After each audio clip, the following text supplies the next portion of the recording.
Welcome to another edition of Wildcat Country. Eric Cohen and Shane Dale. You know, this week, it's all good news, Shane. Arizona finished number 11 in football. They beat Colorado by 47. You were incorrect that Utah would beat Arizona. And the women's team actually beat a top 15 team in Utah. So things are pretty good, and almost beat Colorado, who I think is in the top 5. So we're talking pretty good things this week.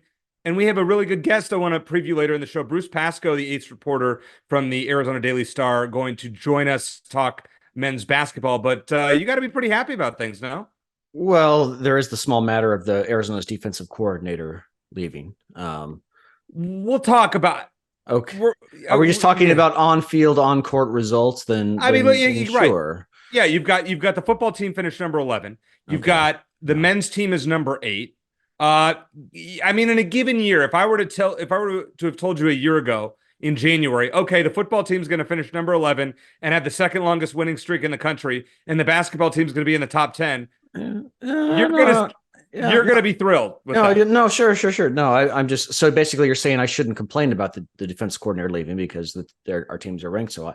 I'm not complaining. It's just that it's an issue. And, you know, Eric, we always talk about, even when the games aren't going on, there's always something to talk about. The first year we did this show, it was coaches being hired and fired. Then after that, it was a whole conference realignment talk, and there's always something. So we're gonna have a lot of football to talk about still, even though it's basketball season. Mostly, hopefully, positive stuff. Hopefully, that's the only coaching departure we'll have to talk about. But yeah, still feeling good. You know, and these kinds of things are going to happen. You know, your coaches are going to get poached when you do well. Was hoping it wouldn't happen this soon, but it's kind of funny how we did a 180 on Johnny Nansen, and we were sad to see him go after we were questioning whether he was up for the job a year ago. But here we are, and no, things are mostly good. I'm not complaining. I'm just noting. I was just wondering if you may be forgetting about that whole pesky defensive coordinator thing. We'll talk about that. No, that's what we have by yourself for. But beforehand, let's start with Shane's standouts and no grievances this week. Well, I guess I already aired my grievance, didn't I? Well, pretty easy, but we'll start with men's basketball. You know, Caleb Love won Pac-12 Player of the Week, and rightfully so. But I want to give a shout out to Kylan Boswell, since we asked the question last week, or you did, as to whether Kylan Boswell is regressing, and we both sold it during our buy or sell. But I want to give him a shout out because, you know, his numbers weren't eye-popping against Utah or Colorado, but he looked much more like we were used to seeing Kylan Boswell. He shot 7 of 12 from 3-point range. He made a ridiculous pass in each of those games. Just like incredible pass, highlight reel pass. So he's 18. He's going to be a bit more up and down than some older players, but he's going to be fine. So along with Caleb Love, great to see him kind of back in top form.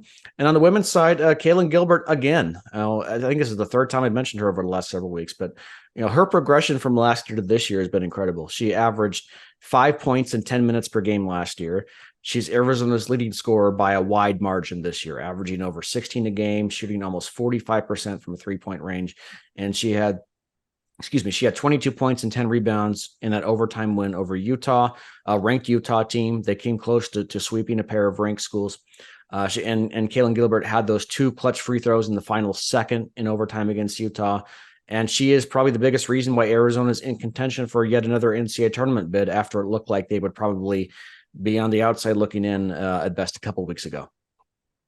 Let's get into it right now. A lot to talk about, as always, this week. And it is time for Buy or Sell, which is presented by our friends at Ice Shaker. Go to iceshaker.com, use promo code Wildcat Country, capital W, capital C, get $5 off your first purchase. And when you get to the post-purchase survey, mention Wildcat Country, and that is what Shane and I would request of you. All right, Shane, number 1, you brought it up first. Johnny Nansen leaves for Texas. Yeah. First of all, let's talk about that before the buy or sell question. Okay. You mentioned it a year ago. We're all thinking Johnny Nansen, fire him. He does a great job this year, and then look what happens.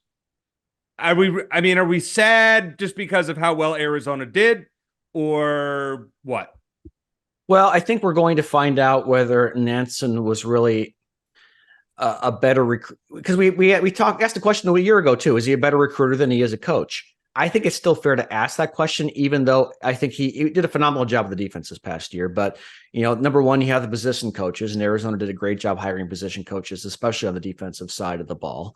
And then number two, the recruiting aspect of it, how big a deal was that? And so when you bring in someone else to replace Johnny Nansen, whoever that's going to be, it'll be interesting to see if Arizona's defense is able to pick up where it left off. And obviously that and these two things go together. The coaching staff, we were able to keep the rest of the position coaches together.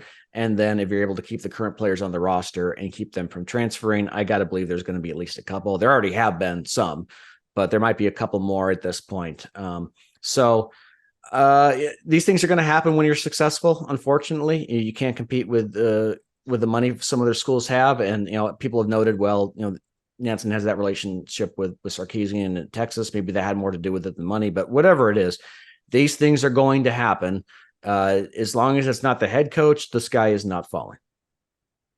Yeah, and I think that's a great point. It's just funny that we changed our opinion of Johnny Nansen last year. We're going, all right, is he going to keep his job? This guy can't get a defense that can stop anybody. ASU just had 500 and something yards with Bourget as the quarterback.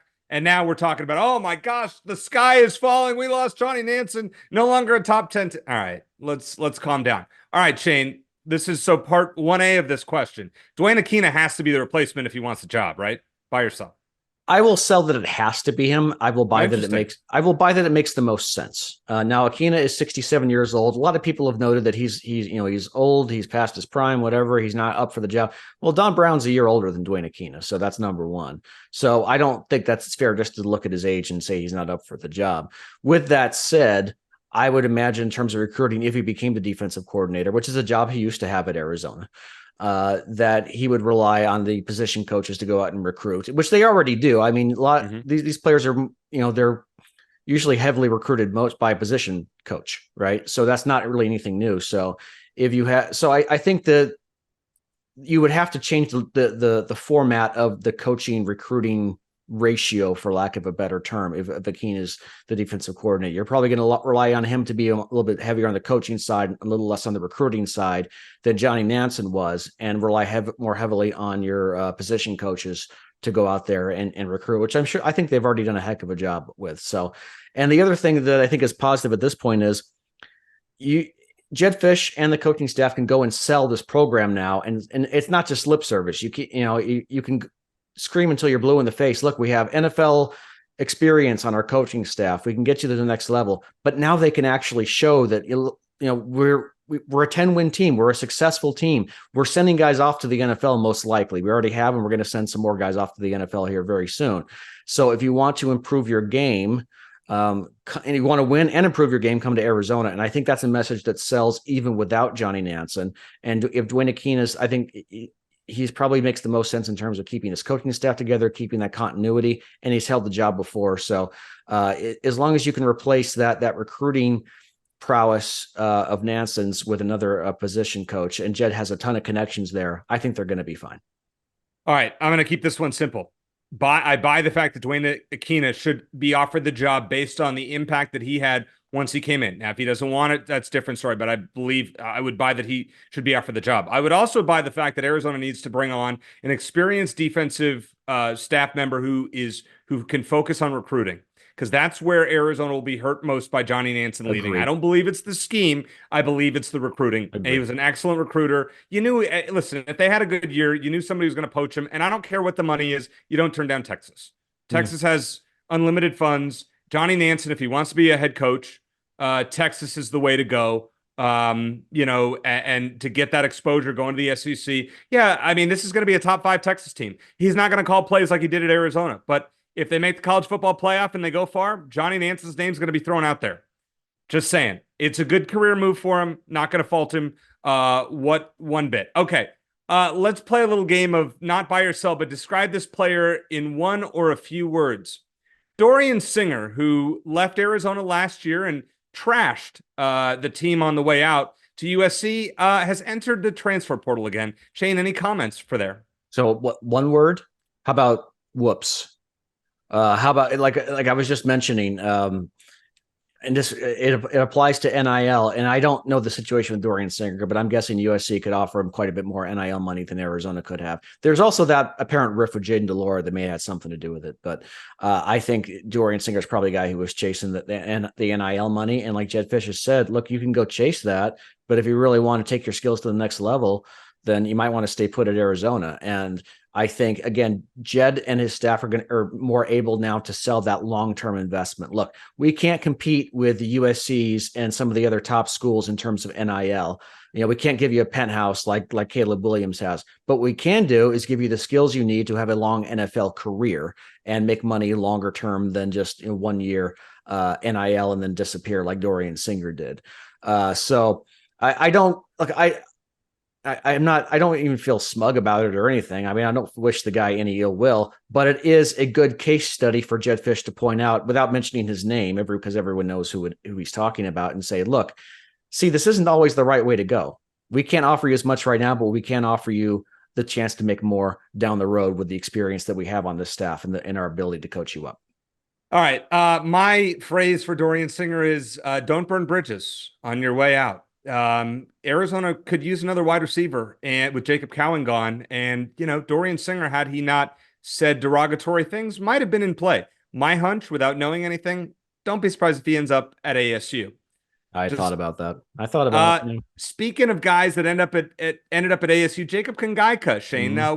What leaving Arizona to end up with a rival, which you know from years ago how I feel about that. I wouldn't advocate any ASU player coming to Arizona immediately and vice versa.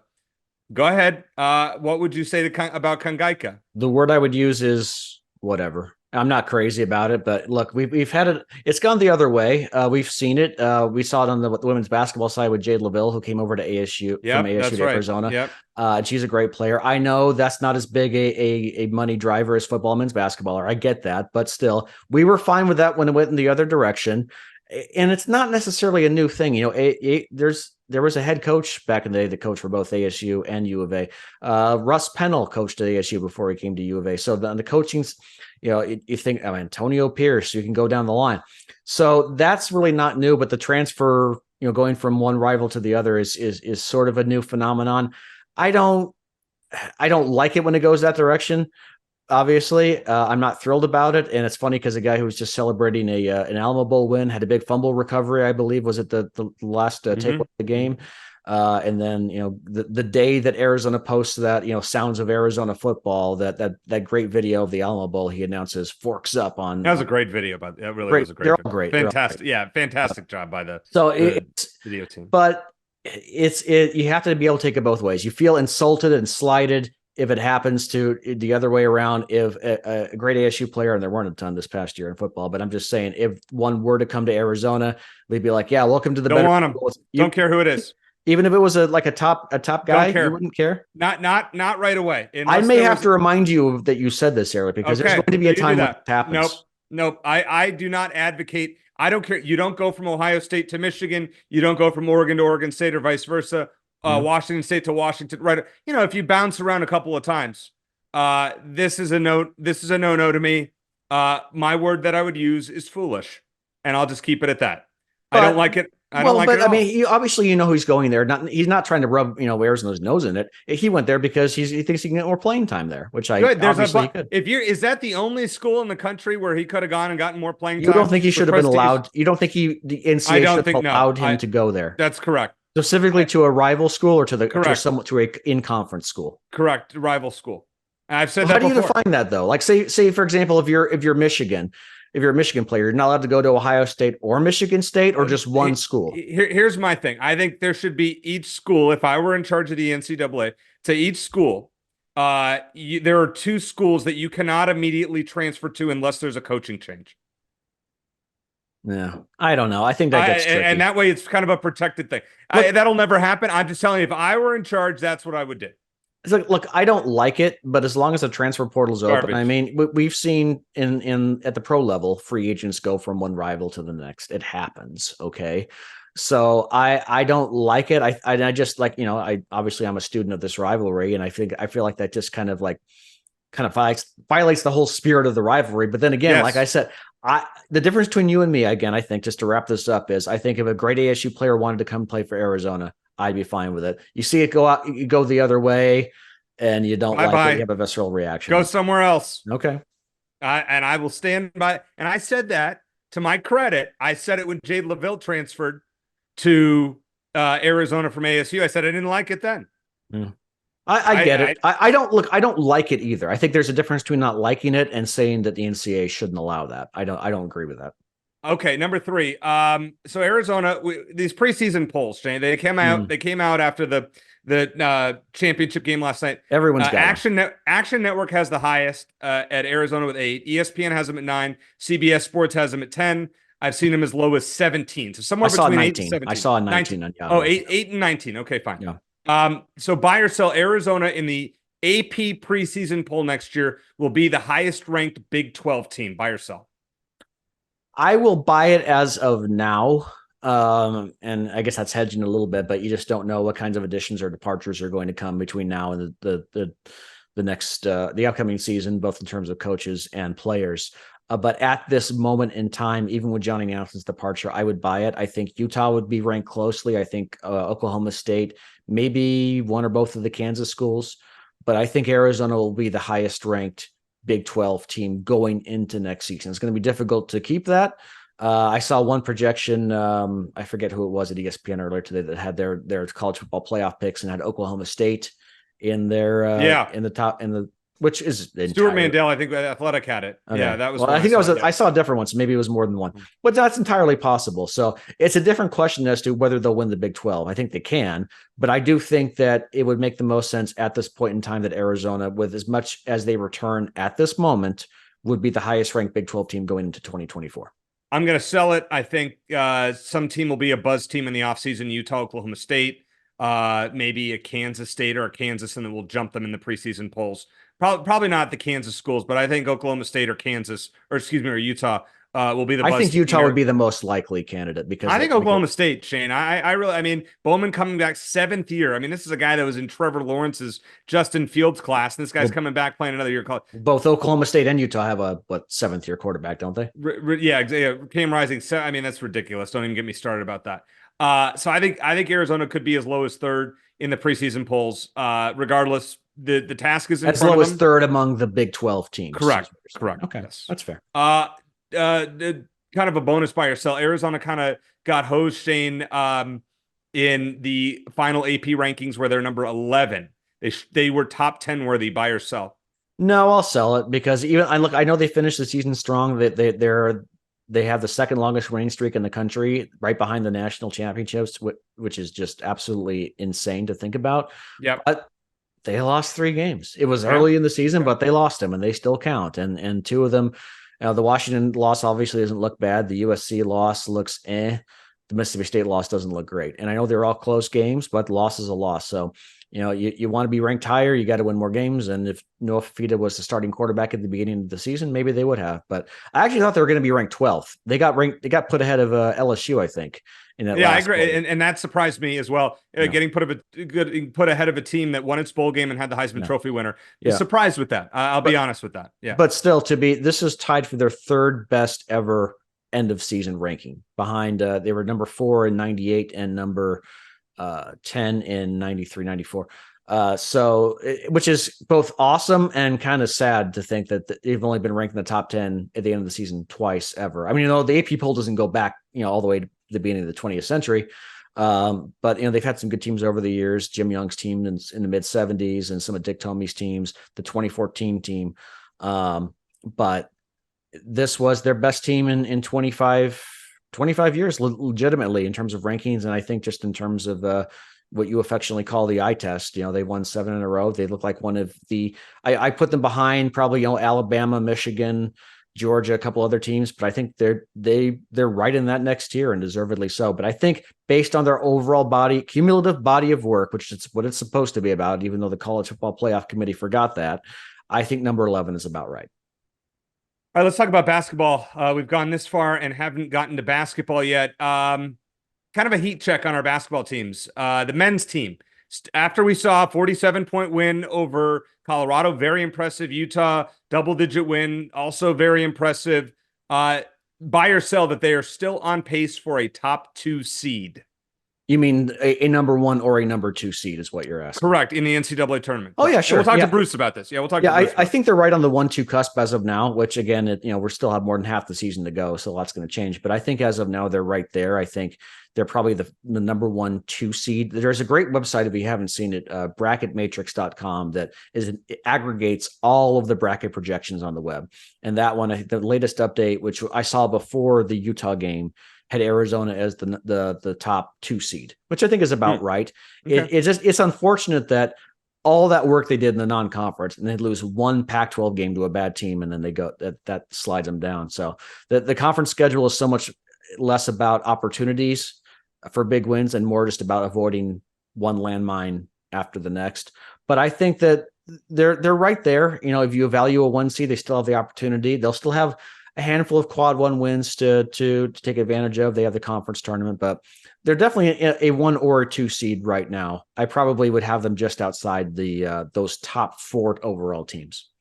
So I would put them as a 2 seed right now, but there's some tough road games coming up in the next month or so at the Rocky Mountain schools. Never easy. Tough. Colorado and Utah. Yeah, I think they're at Washington State this Saturday is not going to be easy. You and I will make our picks coming up here later in the show. At the Southern California schools, UCLA is terrible, but you never know. USC's okay. What do you make of ASU, Eric? They're 4-0 in the conference. They're tied with Oregon for first place in the conference. All right.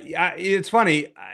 I don't know. I mean, we saw them, Shane, and we thought this team stinks. Yeah, in Phoenix before the Arizona, Alabama, they got destroyed by Northwestern. Yeah. I think they're a team that is playing above their potential. They could win 12 or 13 games maybe in the Pac-12. But they're not a tournament team. Yeah. I think at best case, they're an NIT team, and they could finish in the top 4 in the Pac-12 because, UCLA stinks. They're bad. I just think it's funny that Bobby Hurley finds a way to just barely keep his job every year. It feels that way anyway. I don't know if that's the case or not, and they're going to have a new AD, and they're going to have to figure out whether they want to keep. But it's just interesting that they always seem to be in that discussion one way or the other. And I don't want to spend the whole episode talking about ASU, but the fact is ASU and Oregon are in first place in the conference right now. And I don't expect that to last. I think Oregon is the better of those 2 teams.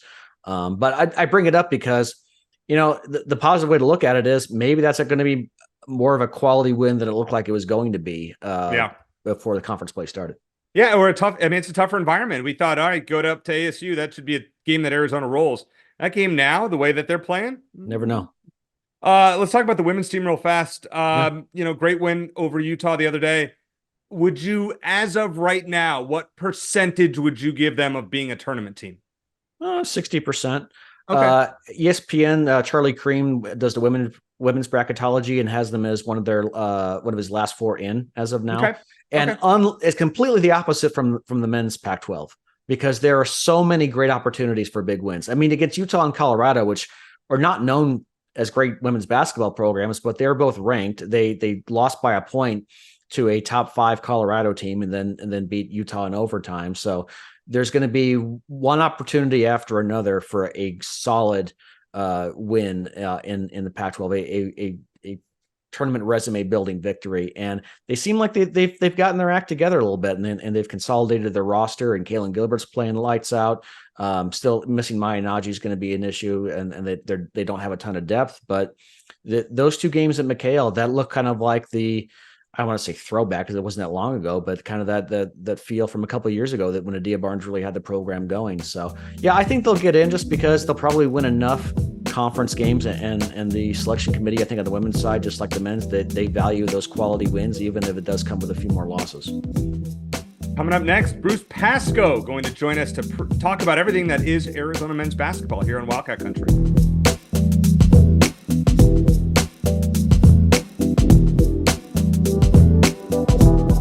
Shane, for the 10th time in Wildcat Country history and the first time in 8 months, we welcome the ace reporter from the Arizona Daily Star, Bruce Pascoe, on Wildcat Country. Bruce, glad to have you back on. There is so much to talk about. We are into Pac-12 season, the final Pac-12 season. Before we go any further, if you were to say, has this team gone above your preseason expectations thus far, below, or right what you expected to this point in the Pac-12 season and for the non-conference season? Yeah, to this point, probably about maybe slightly above. I would say, if you asked me that a month ago, obviously I would have said way above, but that's been the case with, all three of Tommy Lloyd's teams so far. They're really good out of the gate.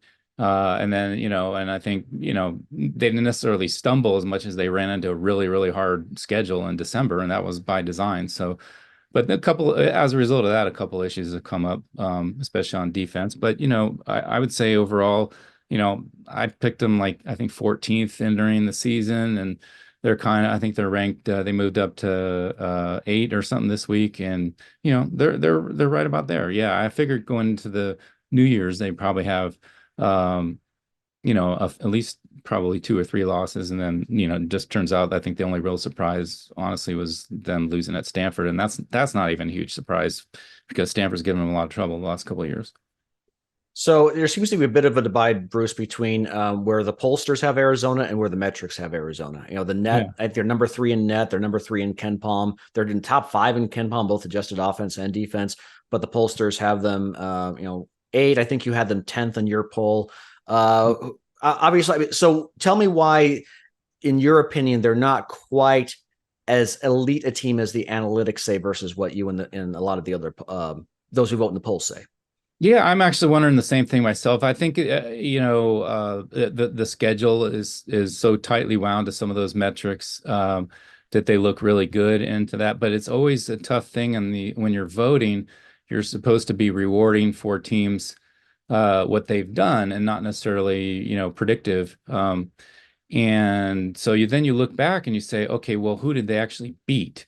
And sometimes there's a little bit of a disconnect between who a team's beaten and then these quality losses. Arizona has, well, until Stanford, those are really two kind of quality losses, so to speak, that don't really hurt you. In fact, I think, playing a team like Purdue raises the rating even if you lose, and that's what happened there.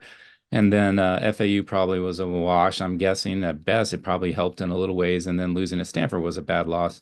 So, and I think that's probably consistent if you went to the if you look at the net, they're number 3 in the net, but which would translate if you went by strictly by the net, you would say, okay, well, they're number 1 seed. But if right now the committee was looking at it, they would look at that Q2 loss against Stanford and probably give them a 2 or a 3. And so, I think it's just tough, but I'm guessing again that mostly the power ratings were because the overall schedule's been so tough, and then you try and separate that and say, well, what have they done? And they have beaten a couple of ranked teams and a couple of teams that are just on the outside of that, Michigan State and Alabama. So it's they're right there. I mean, it's probably maybe the truth is somewhere in between. I don't know, but it's really kind of tricky to figure that out. And I do it every week trying to vote for the AP, like Yeah. every week. Like why is Alabama got a power? They got a Ken Palm of number 8, and they've lost five games. It's it's Yeah. it's tricky. Yeah, it's like the college football playoff discussion. Best versus most deserving, kind of probably Yeah, yeah. falls into that category. Let me ask you a little bit more about that Stanford game. I know Arizona's righted the ship since then against Colorado and Utah, and they look more like the team we saw earlier in the season. What happened there, in your opinion? I mean, you mentioned Stanford's given them trouble over the years. Tommy Lloyd mentioned that they were team was just away from home for a long time. Maybe that played a role. What in your opinion happened in that game? Yeah, honestly, I mean, I think I rewatched some of it. I mean, the problem at Stanford is they put us on the very top level of Maples, and you're looking down, and the people who see it on TV see the game better than I did. But I watched a lot of it on replay. I did think Stanford executed pretty well. They're very motivated, obviously, and they've got big 6'7", 6'8", 6'9" shooters. Maxime Reno, who's 7 foot, hit a couple. Really tough kind of guys to guard. They screened really well. I think they were super motivated. They had lost to ASU a couple nights earlier, and they had beaten Arizona there last year. They had caused them trouble in the tournament the last couple of years. So I think they were super motivated. And then Arizona, by contrast, and this is, I think, a lot of it, probably more of Stanford playing well is just that Arizona maybe let up a little bit, and it is human nature. And Lloyd, he didn't say it after the game. When I asked him about it, he kept saying they got their butts kicked, their ass kicked, blah blah blah. He said that like 10 times. understandably frustrated then. But I think when we asked him later about it in the week, he made that reference to maybe we got worn down a little or whatever he said. And that is that. I mean, again, it's human nature. They not only have that tough schedule in December, but basically barely had a Christmas break. They actually, they only had a couple days off, and then they had to come back.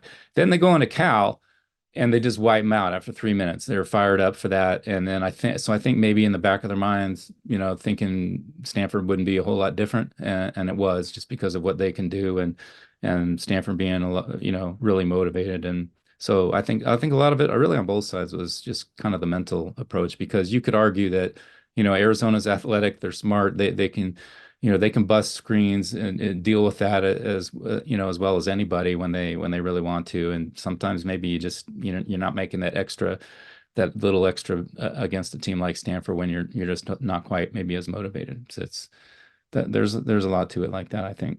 So, Bruce, Shane's going to roll his eyes when I ask this question, but you kind of hinted at something, and I appreciate that.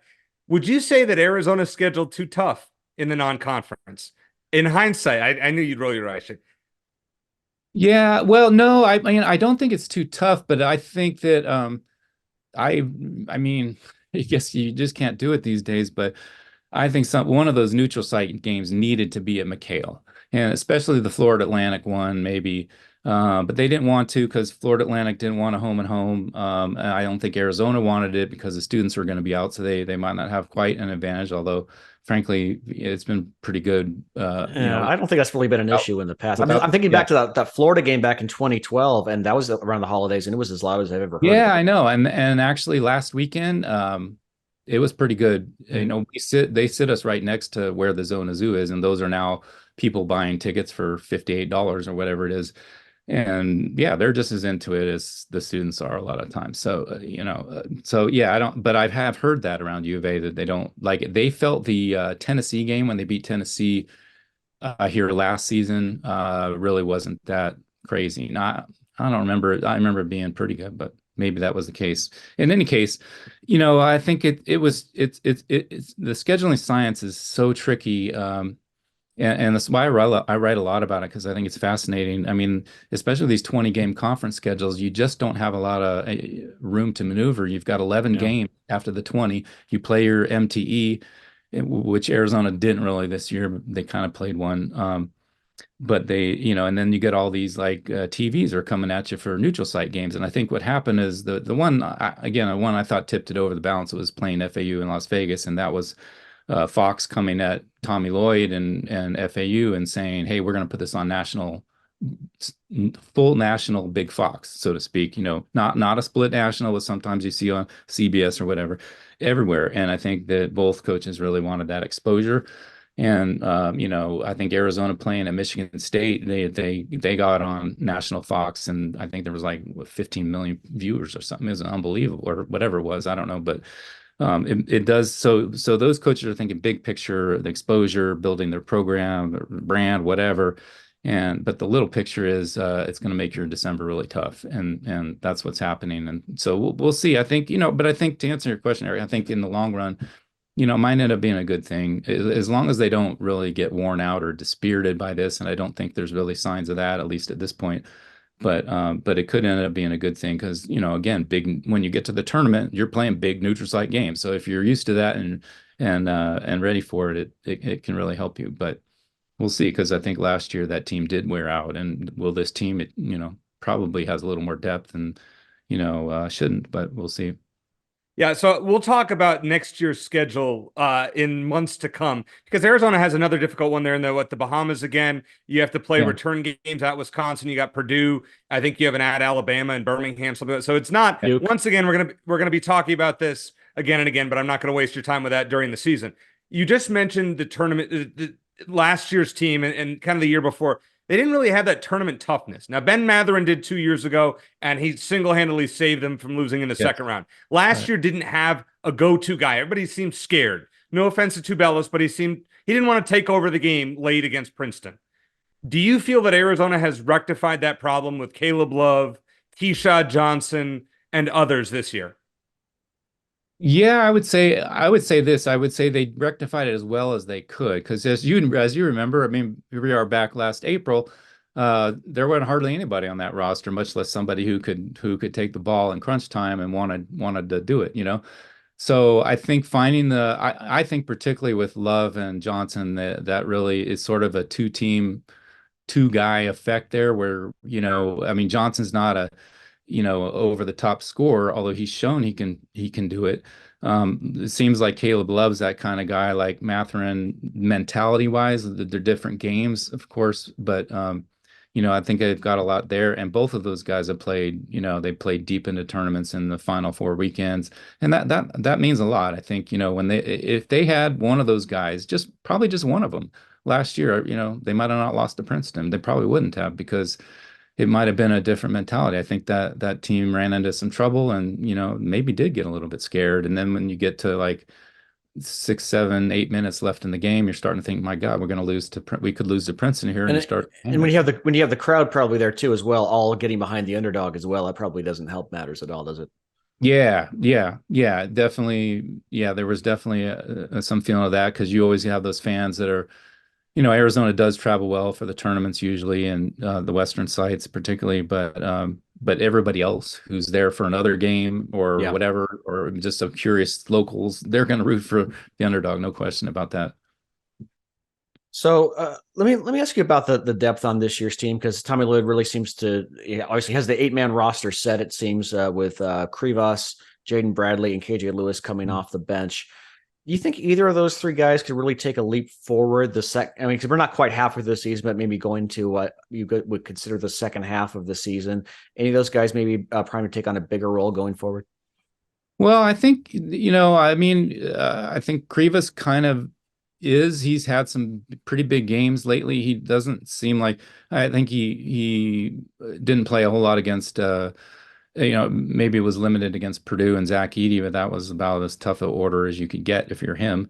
But I don't know. I mean, KJ Lewis has been strong out of the gate. He is what he is. I think next year we'll be looking for a lot more from him. But I would think as far as this year, maybe, seeing some more out of, especially offensively out of Jaden Bradley. He's been a little quiet, and I think by design, he doesn't force it, which is to his credit. But he's gifted. I mean, I could see, maybe down the road, maybe he gets some 15, 20 point games when the time is right. But I haven't, we haven't really seen that from him. But he's been good in some other areas. So it'd be interesting to see. They could use a little more lift. You're right, Shane, because they've still, I think, they're not against Utah was a classic example.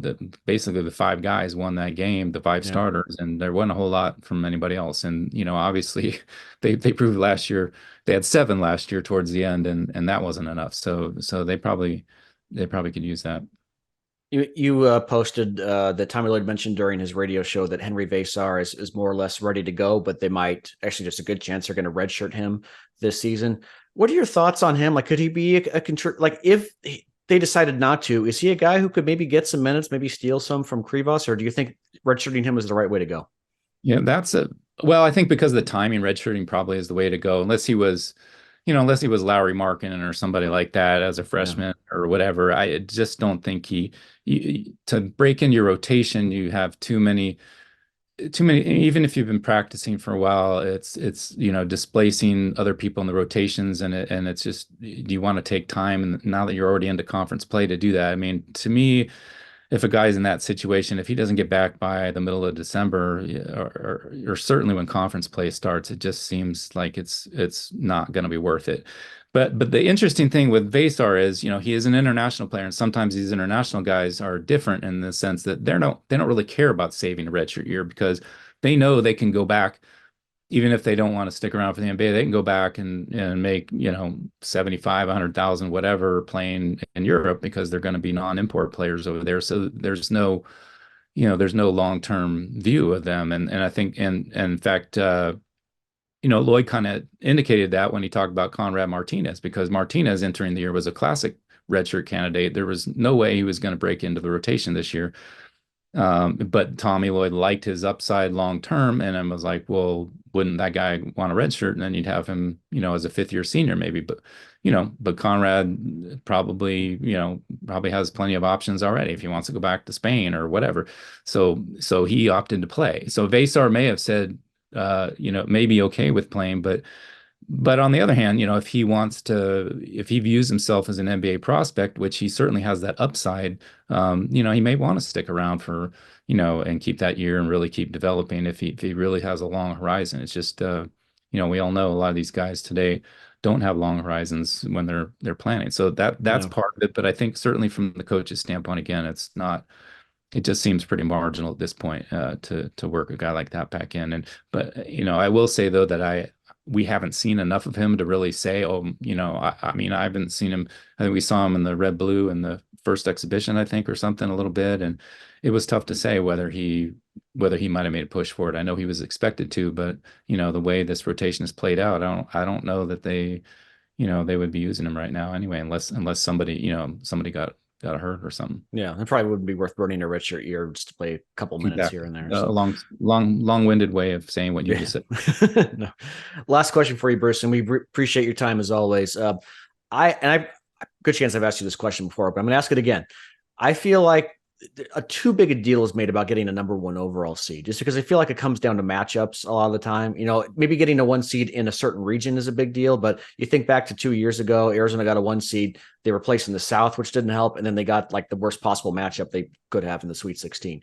What are your thoughts? Like, is there a true value from your perspective in obtaining a 1 seed, or is it a little overblown? Well, actually in that case 2 years ago, you could make the argument that it might have been worth it, but because they had to go because Gonzaga got number 1, they got to choose and they stayed. However, they got a tough matchup. They had to play, I think it was Arkansas that beat them in the Sweet 16 that year. So, maybe not.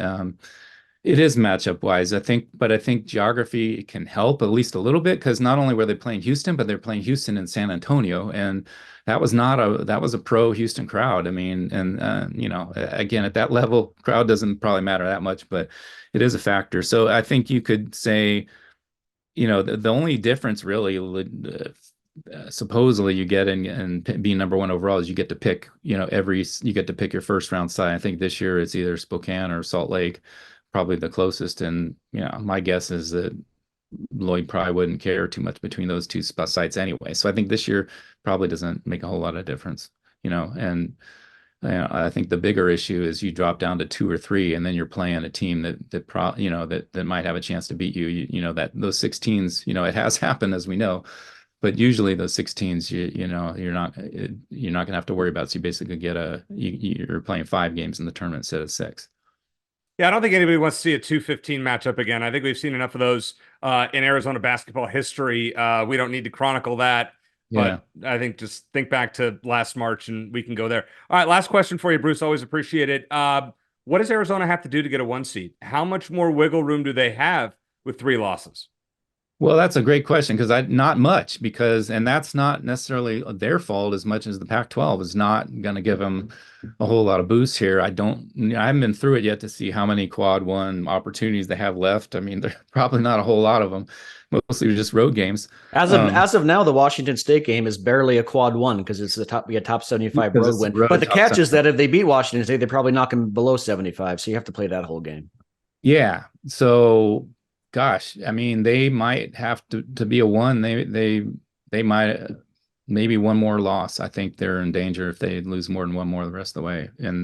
But if they win the conference, maybe they could win a couple if they win the conference tournament, and again, it's relative to what others are doing as well. But the Pac-12 is not helping them this year. So that they need to really coast it as much as they can if that's what they want. All right. So then I'm going to add a question on here. So if they had scheduled a really ridiculously easy non-conference and had gone undefeated, would you feel differently about that? Would you say, hey, they have more wiggle room now that they have 0 losses or 1 loss to Stanford only, hypothetically? No, actually, yeah. I mean, no, that's a good question. But I think, actually come to think of it, I mean, maybe this helps them a little bit if they do stumble and lose another 2 games, maybe, because one thing the committee does do is that they look at what you can control. And And if the Pac-12 is just not well and they stumble a little bit, they'll once or twice they'll mostly look at your they'll give you credit for playing the schedule that you did when you can control it. So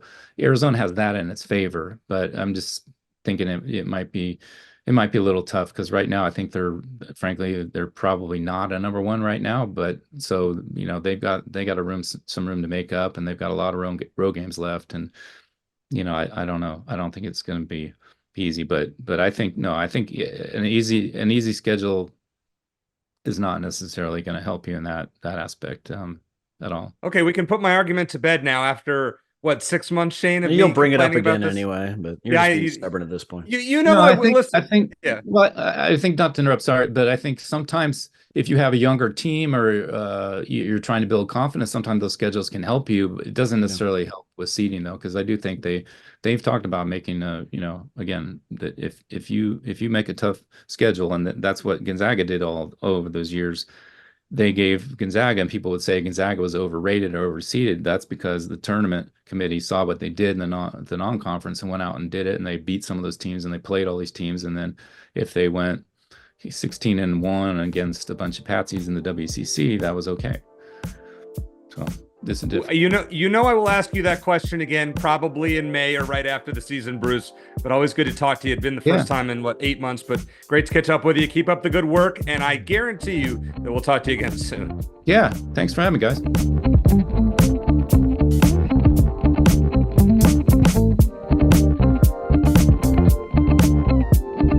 Thanks to Bruce for joining us, and I promise Shane I'll hold off on the non-conference scheduling argument for a few more months. You're gonna whine about it. You're gonna whine about it again next season, aren't you? Yeah, I will. Yeah, you can already mark that down. You can rip me in the comments on YouTube if you're watching, or on Twitter. That's fine. Go for it. Please do.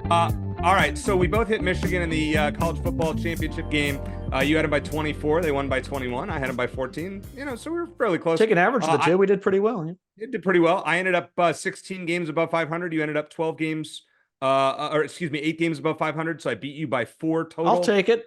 I was way behind after the first few weeks, and I made a comeback. I got all the way back to within 1 game, and then I think you were just teasing me, but that's okay. But hey, I finished above 500. I'm not a capper. I'm not the people's capper like you are. So I will take it. You are not. I think I was the number one against the spread picker on Sportsline, by the way, in college football. Congrats. Hit it 63% on posted picks on the site. So that's fantastic. Hey, if you listen to Shane and I, and you made your picks based on what we did, you would have made money. And heck, if you listen to my Arizona picks, I was 12-1 against spread. So, we had a good year. Let's see if we can do it again next year. All right. Yeah. College basketball, though, Shane has turned the tables, picked a couple of big upsets and a Pac-12 road win. Not as good on the Arizona games, but he still leads me by a game, 8-5 in our overall season record. I'm 7-6. So what we do is we take Arizona with the spread, and then the other ones, there's a Pac-12 road win, a top 10 loss against an unranked team, and a top 25 loss against an unranked team. All right, Shane, we're going to start with Arizona at Washington State this weekend. Obviously I wouldn't put this as a marquee game. I like the Wildcats by 9. I don't know what the line will be, but in road games, I think Arizona needs to show us something, especially after that disastrous Stanford performance. So I expect them to bounce back, win this game fairly comfortably. How about you? Yeah, and like I mentioned to Bruce, believe it or not, this would be a quad 1 win at the moment. Even though if the Arizona beats Washington State, it would probably knock them down to quad 2, which is a fun way of doing things. But Washington State split a pair of home games with the Oregon schools last weekend. They play at USC on Wednesday night before they face Arizona, so they'll have another game this week, unlike Arizona. Washington State's kind of interesting. They're a good 2-point shooting team, but not a great 3-point team, which plays a bit to Arizona's strengths. Both teams are very good in rebounding margin. Arizona's number 1 in the country. Washington State is number 24. And Washington State has a trio of forwards who could maybe potentially neutralize some of Arizona's size. But I think this is a classic Arizona road game where maybe they struggle for a half or so, maybe 25 minutes, because they always get the other team's best shot. And they pull away. They come up with a big run like they did against Utah. I don't think the Cougars are going to have enough size or depth to keep up with Arizona for 40 minutes. So I'm going to take Arizona. I'll take them by 12 points. Okay, by 12. Okay, very good. Yeah. Pac-12 road win. Shane, you nailed this one last week with Oregon over Washington. That was a good one. It's two unranked teams, by the way. You can't just take Arizona over Washington State. That's too easy. All right, what do you have for us this week? How about Colorado at Cal? Okay. and Yeah, that's you and I kind have of the same pick there. Yep. okay, yeah, kind of an easy one, but they got embarrassed at Arizona. Colorado did. They lost a close game to ASU. Cal is worse than both of those teams, and Colorado's starting to get healthy. So I think they get right beginning in Berkeley. I'm going with you as well. I just think it's too easy. Cal did beat UCLA, which shows how bad UCLA is. But Yeah. Colorado needs to get right, and this is a series. They need a sweep in the Bay Area to keep their hopes up. To make the NCAA tournament. I think Joe Lunardi at ESPN had him as an 11 seed right now, one of the last teams in. So Colorado, you can't afford to mess up in the Bay Area as Arizona did. All right, let's do a top 25 loss against an unranked team. What do you have? I am going to go with UAB over Florida Atlantic because FAU has apparently peaked after beating Arizona in double overtime. They've looked like absolute trash since then, which I don't appreciate, by the way. No, that does not help Arizona. No, it doesn't. I think they'll get it right, but I don't think it's going to happen this weekend. And UAB's won 6 in a row, so I'm going to take them to win on the road. That's a good pick. I'm going with New Mexico at home over number 19 San Diego State. New Mexico is actually a pretty good team under Rick Pitino's son, Richard. That's a team out of the Mountain West that is dangerous. They play fast. And San Diego State going on the road into the pit, never an easy environment. So I am going to roll with New Mexico there. Top 10 loss, Shane, against an unranked team. I'll go first. Yeah. Going Mississippi State over number 5 Tennessee. Mississippi State's a pretty darn good team. I think they only have a couple of losses on the season. I'll be honest, I haven't watched a ton of Mississippi State this year, but they're 11-3. Now they lost to South Carolina last week, but they're at home. I always love the home dog. Tennessee also 11-3. Not sure how one team's 11-3 and fifth. The other team's 11-3 and unranked, but that's another story. Close enough for me. I know Tennessee's played a stronger schedule. Give me Mississippi State there. How about you? All right. You like the bold predictions, Eric. I got one for you. Okay. How about TCU over unranked Houston? I think Houston is as good as advertised, but it's just so difficult to remain undefeated. The pressure mounts and teams come gunning for you, and Houston's already had a couple of close calls. Now, TCU got absolutely screwed on a late call at Kansas last weekend. I don't know if you saw it, but they were up 2. They had the ball with about a minute left, and then the officials decided, let's go back and look at this play where it was obviously an incidental elbow from a TCU player, and they awarded Kansas 2 free throws in the ball, and that was the difference in the game. A little home cooking for the Jayhawks, but I think they're going to come out angry. Now, TCU plays number 9 Oklahoma before they play Houston, so that may be a bit safer pick, but I'm going to go bold, and I'm going to call for Houston to suffer its first loss of the season at TCU. Well, I hate to do this to you, but right now as we're recording, Houston is playing Iowa State. We're recording Tuesday night, and they're in the second half, and Iowa State is up by, they've been up the entire game, up by 9 in the second half. We'll see how it plays out. Maybe I should change it to TCU. No, but they'd still be a top 10 team. I mean, that's right. With one loss, so can they lose 2 in a row if they don't come back and beat Iowa State? Yeah, that's right. The criteria wasn't undefeated; it was on top 10 against unranked. So what are you doing? I can stick with that. What are you trying? No, you can't. I just want to point. It may not be their first loss. No, you're right. I haven't been keeping track of the ticker. I've been focusing on our podcast. Yeah, so I like to do both. I multitask. You multitask better than I do. The secrets of Wildcat Country. Well, we've had definitely an interesting show. A lot to talk about here early in January. Thanks to Bruce Pascoe for joining us. For Shane Dale, I'm Eric Cohen. Thanks as always for listening. And as always, bear down.